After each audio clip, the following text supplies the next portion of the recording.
Thank you for listening to the Speaking with Confidence podcast. Give us a review to tell everyone why you love the podcast. You can also download, like, and share the podcast with friends. Be sure to visit formulaforpublicspeaking.com and sign up for the Formula for Public Speaking course. It is a step-by-step system to help you become the confident and powerful speaker you've always wanted to be.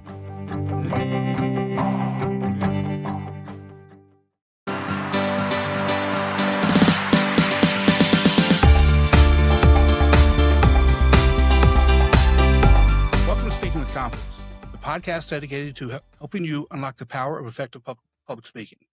I'm Tim Newman, a recovering college professor turned communication coach, and I'm thrilled to guide you on your journey to becoming a powerful communicator. I want to thank each and every one of you for your support. It truly means the world to me. Please visit timnewmanspeaks.com to sign up for the Speaking with Confidence newsletter and other free resources. Today's guest, Dr. Craig Hane, also known as Dr. Dell, is a math educator and innovator dedicated to transforming how math is taught and learned. With a PhD in algebraic number theory and decades of teaching and business experience, Dr. Dell is on a mission to revolutionize math education and empower individuals with practical tools to unlock their potential. His mission is to break down math barriers and inspire listeners to invest in yourself for a brighter future. Dr. Dell offers a compelling mix of expertise, innovation, and storytelling that resonates with listeners of all backgrounds. Dr. Dell, welcome to the show. I mean, you've got a long history in both academia and business, but there's one area that I'm really fascinated with, and that's your relationship with NASCAR. Can you just give us a little bit of background on what that history is and how it started and who you were dealing with? Yeah, sure, Tim. I'll be glad to. I'm an old guy, as you can tell. I got my PhD back in 1967. And the truth is, as I tell in the book I wrote, How and Why Public School Math is Destroying the USA, I almost flunked out of math when I was in high school. And then I was saved by, actually, total 3 teachers saved me. And I learned, in addition to my PhD in theoretical math, I had learned practical math. And today I teach students practical math in about 3 months that you need for practical math. Now, let me tell you what practical math did for me. Starting in the early 1970s, I'm from Indiana, and I lived in Terre Haute where Tony Hallman was, and he had the 500-mile speedway. And I knew Tony, and I knew other people. I won't mention their names now. And I sponsored A.J. Foyt in a racing in Terre Haute at the action track. And if it hadn't been for practical math, that wouldn't have happened, because then what happened was I built a drag strip, an 8-mile drag strip in Terre Haute called Action Dragway. And then I got to deal with drag racers, Big Daddy Don Garlitz, Grumpy Jenkins, Bob Glidden, all those. Then later, I developed a racing gasoline we sold for years called H&H Racing Gasoline. And then I developed something called the Dynabrain. Now, all of this was practical math, not theoretical math. And once I developed the Dynabrain to test racing engines on water brake dynamometers, my customers there became people down in NASCAR, mostly Charlotte, North Carolina. And one of my customers was Australian Racing, and they were one of my early customers. They had a Dynabrain, tested their racing engines on a water brake dynamometer, and it made it much more efficient than the old way. And Roland Wolotka, who was the general manager of Australian Racing, one day I'm out back talking to him, because I go to Charlotte all the time, and he said, I said, I hear you got rid of your racer, Dave Marcus. He said, yeah, we got a new racer. I said, well, who would that be? And he says, well, he says, he's that guy riding that motorcycle back here. He said, I'll introduce you to him. So he waved him up. Guy comes up on a little motorcycle, and he says, I want you to meet Craig Hane, who is the guy that developed the Dynabrain. And that's why we have the best racing engines in NASCAR today, because we can test them better on our water brake dynamometer. And he said, Craig, I want you to meet our new race driver. He said, a lot of people say he's a wild man and no one else would hire him, but we're going to take a chance with him. Craig, I want you to meet Dale Earnhardt. I met Dale Earnhardt. And that was before he ran his first NASCAR race.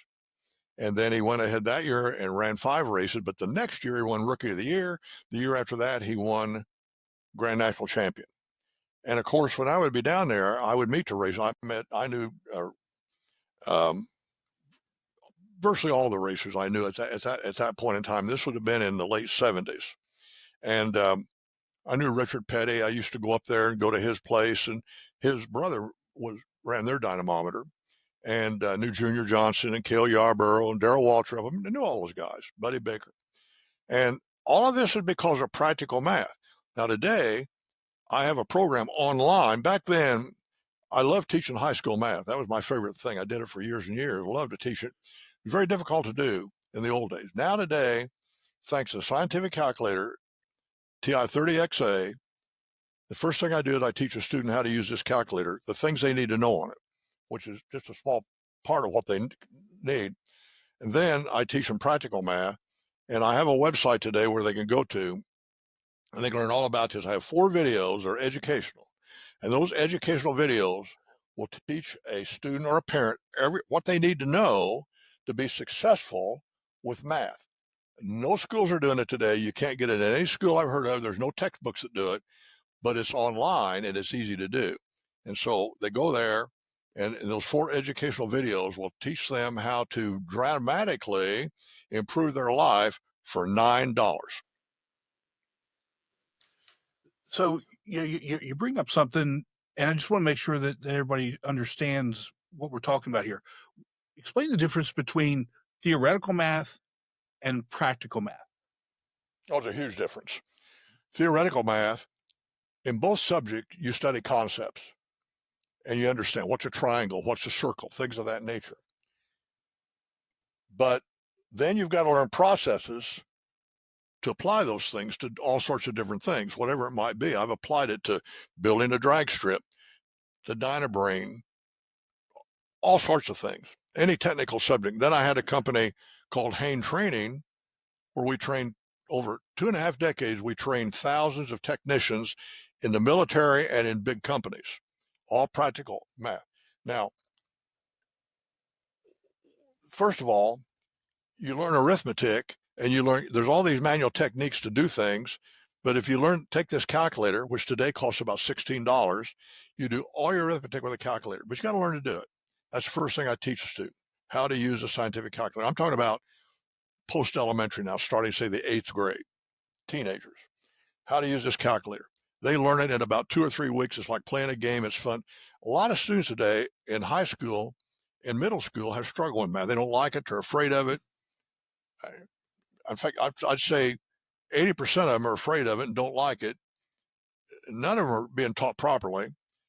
So I teach them to use this calculator. Then once I've done that, I teach them practical algebra, practical geometry, and practical trigonometry. That sounds terrible, but there's only 7 lessons.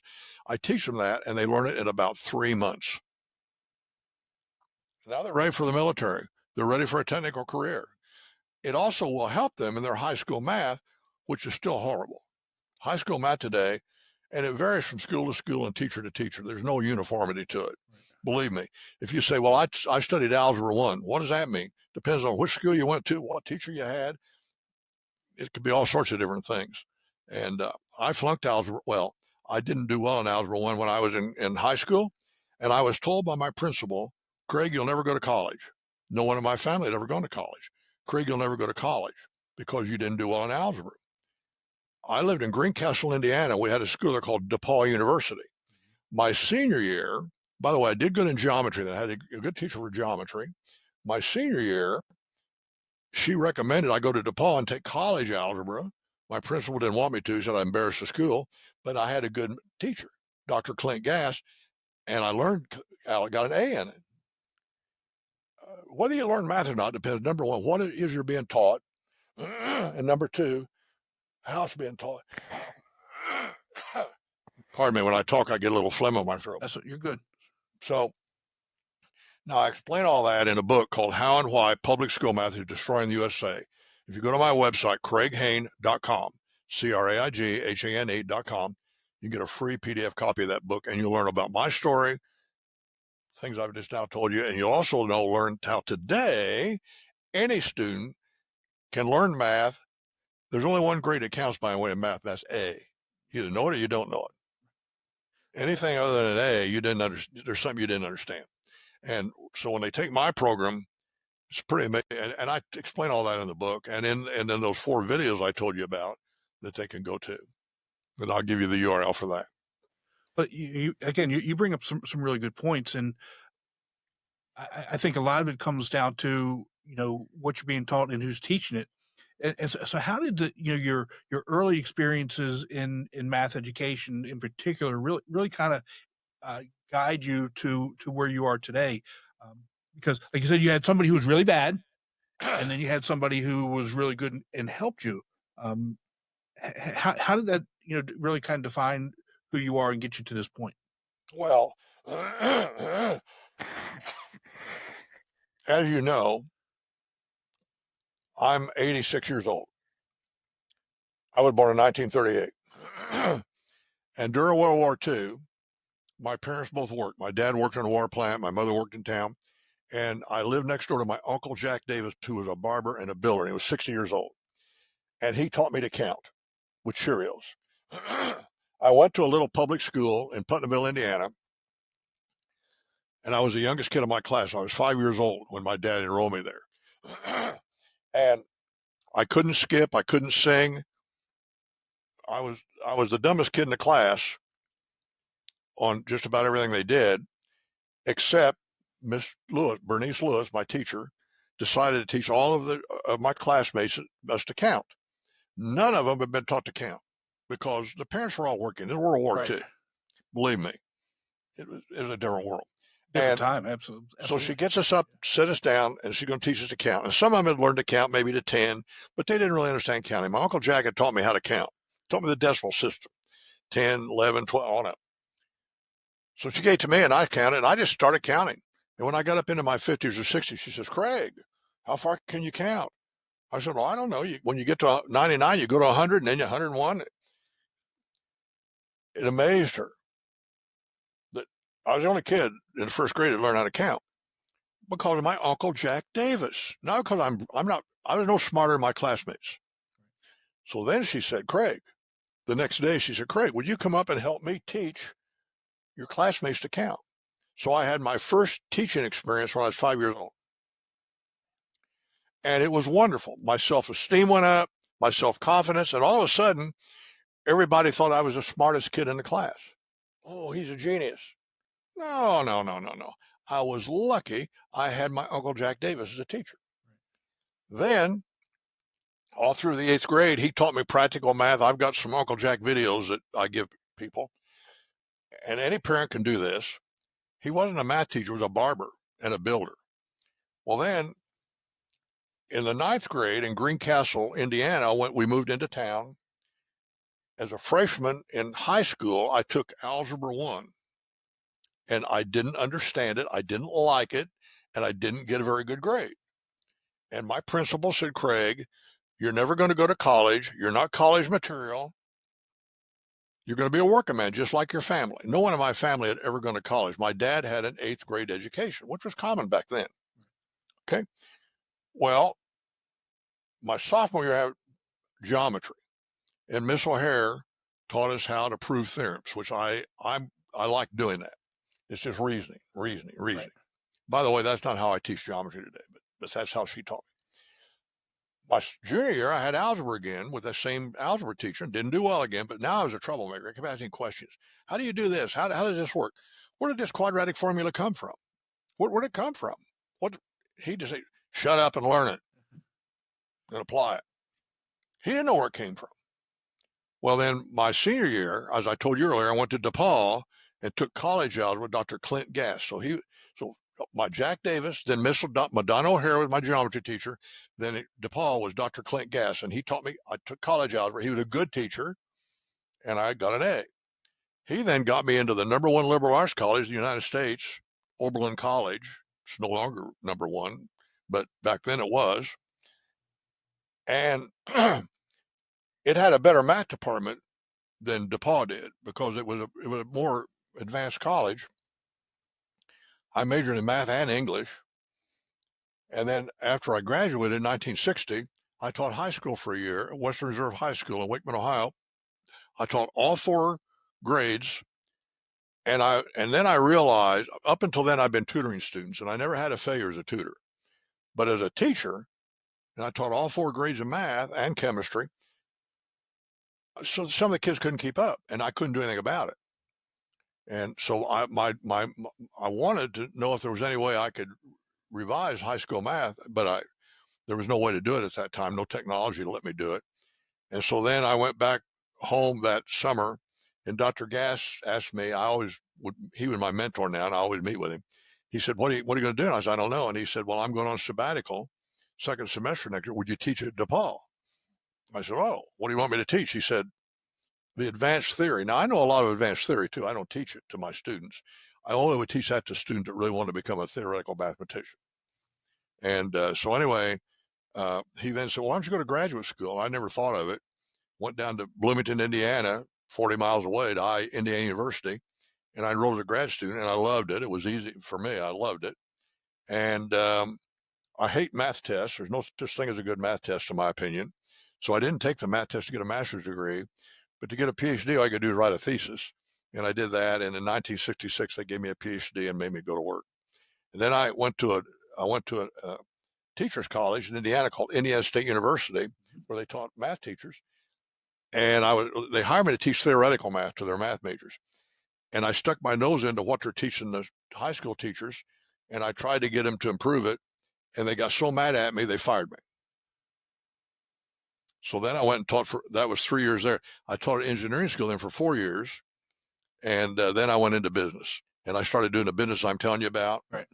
Starting with A.J. Foyt, and then Don Garlitz, and then Dale Earnhardt and all that. And all that required was practical math, not theoretical math. So, generally when we talk about math, my eyes start to glaze over and you lose me. But you have a knack, and just in our conversation, you've got a real knack of making it easy to understand. How did the problem with teaching math start, and how can we communicate it so that it's clear and easy to understand, so that young people today can get into math and learn it and not feel so much anxiety about it? Well, I explain that in my book, How and Why Public School Math is Destroying the USA. You'll learn all about it there. What's wrong with public school math? And by the way, it's not the math teacher's fault. It's really the math educators. There is no such thing today as a good high school math textbook. Because what will happen is they'll take the things that you would find of value to use, and they'll mix them in with all kinds of stuff you'll never use. And it's difficult stuff. And most kids get discouraged. They can't keep up in class, and they just give up. And then they grade on a curve. I talk about the horrible curve. And anybody that doesn't get an A in a math course didn't learn the subject. You got a B or a C or a D or an F, you didn't learn it. I don't care if you got a B. There's things you didn't learn you should have learned. There's only one grade in math. You either learn it or you don't learn it. But the point is, what I do in my program, my online program, which is all automated online, self-paced, they study it at home. I use tutorial videos that me tutoring them, comes off Amazon Web Services. I use notes and exercises. There'll be a book they'll have. They can print out a PDF of it, or they can buy it on Amazon, a little cheap book. And then they go at their own pace, and they learn it, and then they go. It's like climbing a ladder, one step at a time. And you don't try to go from step 3 to step 8. You got to do all the steps at a time to get up there. And in high school math, they can't do this in high school. I couldn't do it when I was if a high school hired me today to be a math teacher. What I would do today, and I'm trying to get some schools to do this. I got 2 private schools to do it already. What I'm trying to do is, if I was hired today to be a math teacher at a high school, I would put all the students into my online program, and then I would be a coach. Because you cannot do it. They all learn at different paces. Different paces, right. Depends on their background and their ability and how hard they work. And sometimes they they get sick for a week or go on a vacation, whatever. And so with my program, it doesn't matter. It's all self-paced. I have students that go through my entire practical math program, and assuming they didn't already know it, if they already knew a lot of it, they go through it in a week. But let's say they didn't know it. They go through it in about a month. Most students take about 3 months. But if it takes them 6 months, it's okay. It doesn't matter. but you're going to learn practical math. And I teach that when you go to the web page if you go to my personal website, I have a button on it that says how to improve your life. You go there and it'll show you. Right. And I have 4 educational videos that fully explain this. The first thing, by the way, I do with post-elementary, and I do this as I teach them how to use what they need to know about this scientific calculator. Now, this scientific calculator used to cost $10. It's up to about $16 today at Amazon. It has about 50 things it'll do. There's less than 20 of them you need to learn. So I don't teach the stuff you don't need. There's all kinds of stuff on this calculator that you'll never use. I teach the stuff you'll use. And it's easy. And it's kinesthetic, and they learn by doing. You don't learn by just listening to someone talk about it. You got to do it. You got to do it. Right. Once you've learned this calculator, I then teach you practical algebra. How many lessons does it take to learn all the practical algebra that I ever needed to do all the things I told you I did and all the things you'll need? How many lessons do you think practical algebra is? Probably 10. 10. Hey. Then I teach practical geometry, and we apply algebra to geometry. How long is something? What is the area? What is the volume?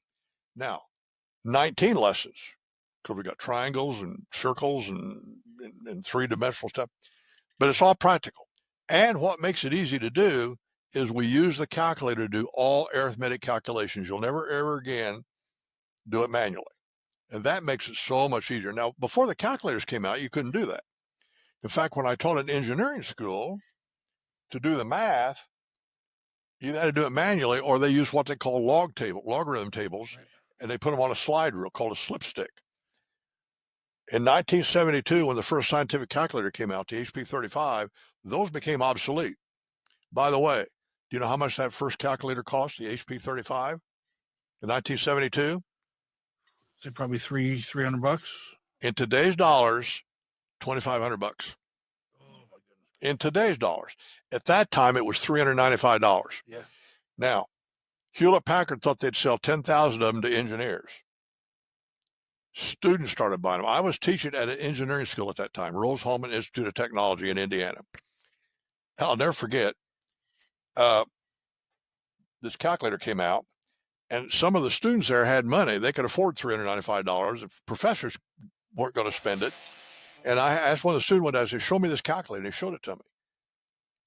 Now, I was teaching the advanced theory, but I could see what it did. So I saw immediately slide rules are obsolete. What would take you 10 minutes on a slide rule, you do in 1 minute with a calculator. Okay, I go to my math department meeting, and I said, hey, guys, guess what? Slide rules are obsolete. Log tables and trig tables are obsolete. Oh, that's what they taught. Blew their minds. Well, that's what happened. And they quit making a slide rule about 1980. And I don't know if you can buy one today or not. I suppose you buy an old one. But then Hewlett Packard, instead of selling 10,000 of them that year to engineers, they sold 100,000. So about a year later, they lowered the price to $195. Then Texas Instruments came along and they said, the Hewlett Packard calculator is kind of hard to use. So they came up with one that was easier to use, and they sold it for under $100. And then years later, they came up with the TI-30XA, and up until we had recent inflation, it was $10. And this calculator is extremely useful and easy to use if it's taught properly, which is what I do. If you'd have had one of these during the Manhattan Project, this would have been worth $1 million. Because they had to do all the arithmetic manually. They hired a bunch of women to do it, by the way. And this calculator does it. And this would have been worth $1 million. People don't realize, it's $10, but it's kind of like a smartphone. Yes. Look at all you can do with a smartphone today. Right. You can do stuff with a smartphone that you used to couldn't do. And then, when's the last time you bought a camera? Yeah, if you're not into photography and videography, your camera is your phone. Yeah. Right. So anyway, that's what it is. And so if you go to my personal website, craighane.com, you'll learn all about this. I've got a lot of free videos there just of interest. One of my reasons, one is math proves God exists. I was going to ask you about that. What do you mean by math is God's language? Well, math, the math the Chinese use is exactly the same math that we use. Yes. When I was let me give you an example. When I was a graduate student, I had to pass French and German back in those days. This was in the 60s. I can't read a French newspaper or a German newspaper or a French book I learned a little bit of French, a little bit of German, but I couldn't read a book but they would give me, to test me, they would give me a paper in mathematics written in French. Well, because of the math, I could do it. Math is universal. Whether you're Chinese or Russian or whatever you are, math is math. Same thing, the number system and geometry. Now they have different maybe names for it, but if I see a triangle and then I see a word that describes it in whatever language, I know it's a triangle. Right. So that's how I passed if they'd have given me a German test or a French test without a math paper, I couldn't have passed it. I'd have flunked it. That's a really good point. And now, how does math prove God exists? It's not just math; it's math and science combined. But I explained to it. It had nothing to do with religion, nothing to do with the Bible. It's math and science. It depends on how you define God, and I explain all that, how I define it. But there's a scientist that you may never heard of named William Tiller. You ever hear of William Tiller? No. Okay. I will tell everybody now, if you really want to understand what I consider to be the latest, most important science, go study Dr. William Tiller's work. He wrote 3 books and he's got a website. He's dead now. He died recently. He's older than he was in his 90s when he died. Fantastic guy. But he explains it, and I won't get into it now. We haven't got time on this particular part. If you want to have another podcast sometime, I will give you more details on that. Oh, I think we definitely will, because we got more to talk about than what we can fit into here. That's for sure.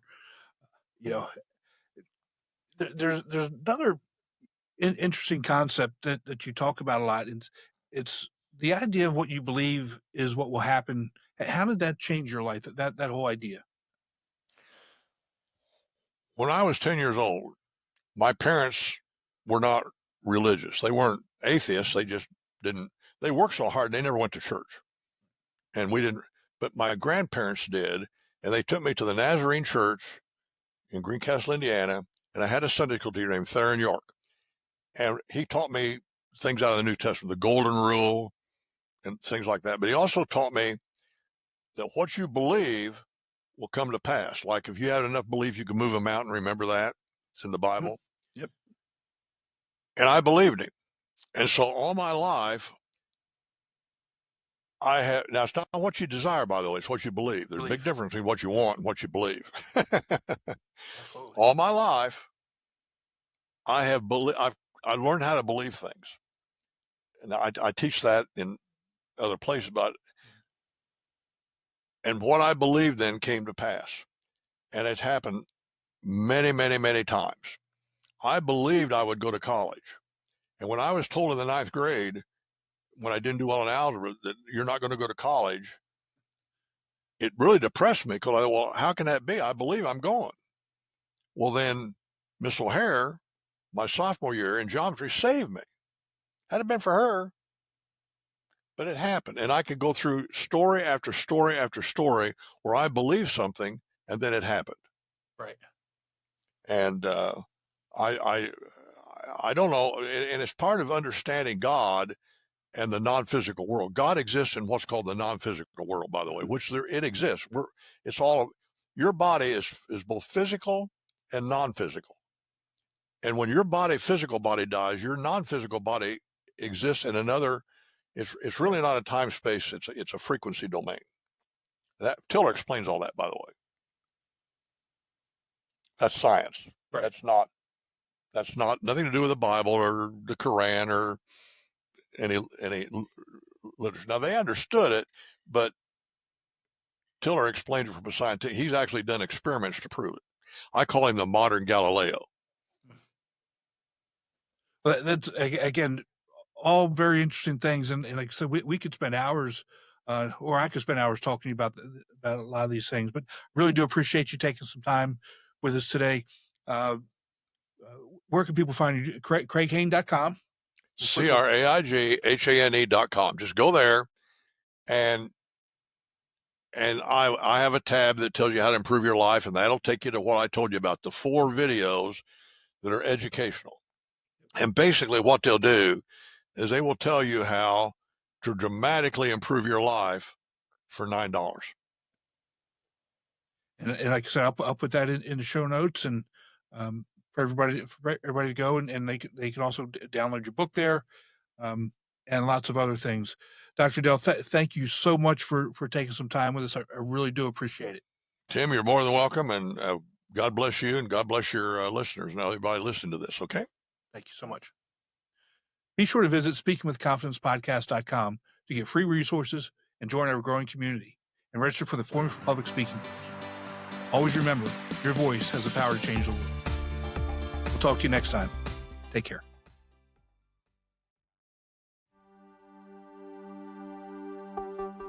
I hope you enjoyed the latest episode of Speaking with Confidence. Give us a review to tell everyone why you love the podcast. You can also download, like, and share the podcast with friends. Be sure to visit formulaforpublicspeaking.com and sign up for the Formula for Public Speaking course. It's a step-by-step system to help you become the confident and powerful speaker you've always wanted to be.